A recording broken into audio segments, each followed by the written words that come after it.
Johor பாரு சுல்தான் இஸ்காண்டார் கட்டிடத்தில் ஒரு ஆடவரை பணம் கேட்டு மிரட்டிய சந்தேகத்தில் 2 போலீஸ்காரர்கள் கைதாகியுள்ளனர்.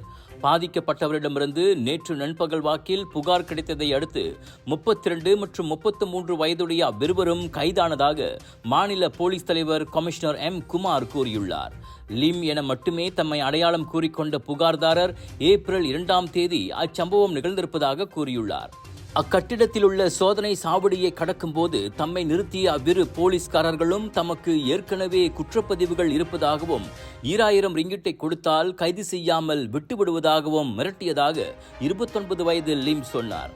தம்மிடம் பணம் இல்லை என கூறியும் கேட்காமல் அருகிலுள்ள சில ATM இயந்திரங்களுக்கு போலீஸ்காரர்களில் ஒருவர் வலுக்கட்டாயமாக கூட்டிச் சென்றுள்ளார். ஒரு கட்டிடத்தில் தாமான் பிளாங்கியில் உள்ள ATMல் இருந்து 1000 ரிங்கிட்டை எடுத்துவிட்டு திடீரென மூச்சு திணறியது போல் லிம் பாசாங்கு செய்ய அவ்வழியாக வந்த அவரின் துணைவியின் உதவியோடு போலீசிடமிருந்து லிம் தப்பியது தொடக்க கட்ட விசாரணையில் தெரிய வந்துள்ளது.